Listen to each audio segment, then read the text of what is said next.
मेरे प्यारे भारतवासियों, आप सभी को आपकी सहेली भारत की परमाणु सहेली का हार्दिक नमस्कार।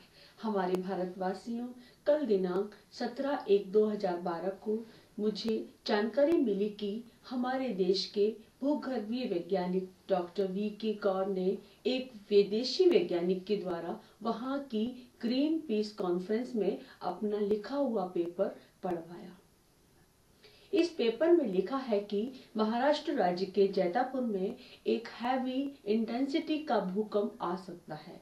आपको मैं ज्ञात करवा देना चाहूंगी कि जैतापुर में तकरीबन 10,000 मेगावाट विद्युत उत्पादन के लिए परमाणु विद्युत घरों की स्थापना होने जा रही है।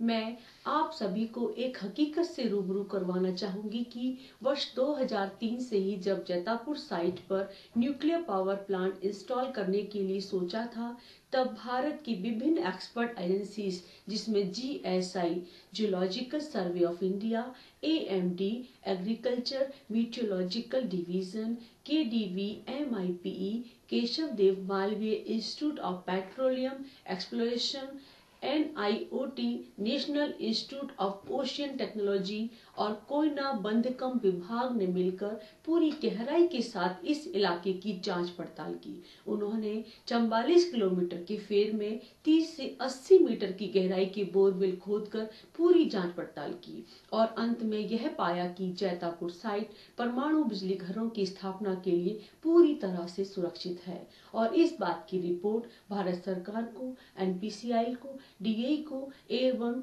एईआरबी को वर्ष 2005 में ही दे दी थी। इस रिपोर्ट को डॉक्टर वी.के. गौर के साथ पूरी गहराई के साथ डिस्कस भी किया गया और डॉक्टर गौर इस बात से पूरी तरह सहमत थे कि Jaitapur site nuclear power plant की स्थापना के लिए सर्वथा उपयुक्त है। इस वर्ष 2012 में डॉक्टर वी.के. गौर के साथ ऐसा क्या घटा कि इन्होंने एक विदेशी वैज्ञानिक को दिग्भ्रमित करके अपना तथाकथित बायस्ड पेपर इतनी बड़ी कॉन्फ्रेंस में पढ़वाया। इतना तो स्पष्ट है कि हमारे देश के प्रधानमंत्री ने उन्हें ऐसा करने के लिए नहीं कहा होगा, न ही विदेश के शासनकर्ता ने अपने देश के वैज्ञानिक को ऐसा पेपर पढ़ने के लिए बोला होगा। आपको एक हकीकत से और रूबरू करवाना चाहूंगी कि 10,000 मेगावाट इलेक्ट्रिसिटी प्रोडक्शन का मतलब है कि हमारे देश के समग्र विकास में तकरीबन 9% की बढ़ोतरी। अतः महाशय डॉक्टर गौर जैसे वैज्ञानिक जो पब्लिक को दिग्भ्रमित करने वाले पेपर इंटरनेशनल वैज्ञानिक संगोष्ठियों में पब्लिश करते हैं, तो हमें यह सब नहीं होने देना है। हमें हकीकत से वाकिफ होना है। मेरे प्यारे साथियों, तत्कालीन प्रधानमंत्री श्री अटल बिहारी वाजपेयी जी ने एक सोच भारत की जनता के सामने रखी कि हमारे देश के प्रत्येक गांव को सड़कों से जोड़ देना है ताकि आवागमन में सुविधा होने से शिक्षा दीक्षा में, स्वास्थ्य सुविधाओं में, व्यापार इत्यादि में महत्वपूर्ण बढ़ोतरी होगी। उनकी इस सोच का क्रियान्वयन भी हुआ और आज आप सबके सामने प्रत्यक्ष है कि हमारे गांव सड़कों से जुड़ चुके हैं। हमारे राष्ट्रीय राजमार्ग उन्नत अवस्था में आ जाने से आवागमन काफी हद तक विकसित अवस्था में आ चुका है।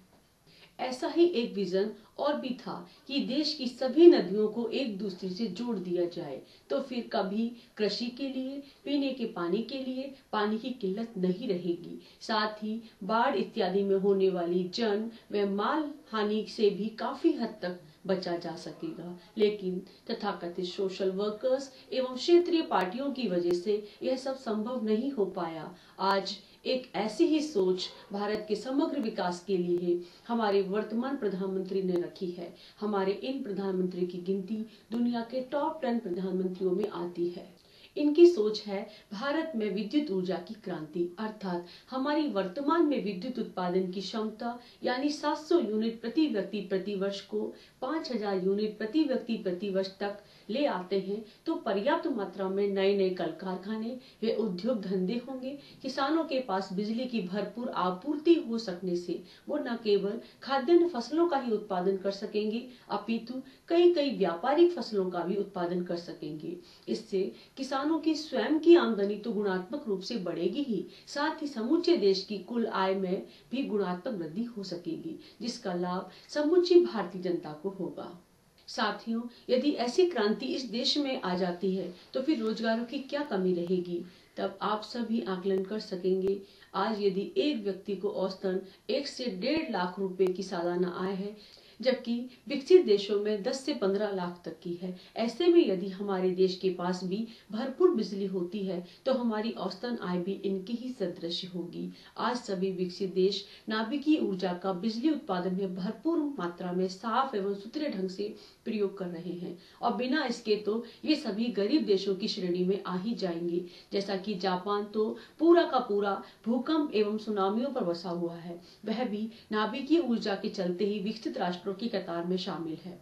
फिर हम क्यों नहीं, जबकि हमारे पास तो इसके अथाह भंडार हैं। अब हमें बातें बनाने, दूसरों पर अपनी गलतियों को थोपने, मंदिर मस्जिद के झंझटों से ऊपर उठकर एक नई दिशा में चलकर विकसित भारत के लिए सोचना है और फिर तर्कसंगत क्रांति लानी है। अब कुछ और तथ्य भी मैं आपको बताना चाहूंगी। ओवरसीज देशों से विकसित राष्ट्रों में कुल विद्युत का उत्पादन 5,000 से 15,000 यूनिट प्रति व्यक्ति प्रति वर्ष का है, जबकि हमारे देश में यह सिर्फ 700 यूनिट है।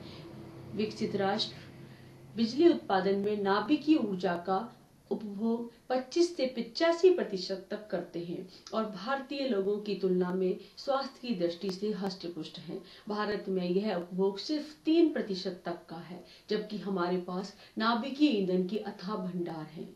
नाभिकीय ऊर्जा हर लिहाज में साफ एवं स्वच्छ है। 14,500 रिएक्टर वर्ष पूरे हो चुके हैं। एक भी आदमी संबंधित पब्लिक से हताहत नहीं हुआ है। जापान में भूकंप एवं सुनामी से सब कुछ तहस नहस किया, लेकिन एक भी व्यक्ति वहां के परमाणु बिजली घरों की वजह से हताहत नहीं हुआ। आज भी जापान कहता है कि बिना परमाणु ऊर्जा के जापान का कोई अस्तित्व नहीं है। हमारे परमाणु ऊर्जा कार्यक्रमों में किसी भी कारणवश एक दिन का भी डिले होता है तो तकरीबन 5,000 अरब रुपए के बराबर जीडीपी का घाटा होगा। कितनी भयानक बात है कि हम स्वयं ही हमारे इस समग्र विकास का अज्ञानतावश विरोध करते हैं। अंत में मैं आप सभी लोगों से यही अपील करती हूँ कि जाग जाइए। आप जागोगे, आपका भाग जागेगा, देश का भाग जागेगा, हम भी विकसित राष्ट्रों की श्रेणी में आ जाएंगे। आप सबकी सहेली, भारत की परमाणु सहेली डॉक्टर नीलम गोयल। जय हिंद।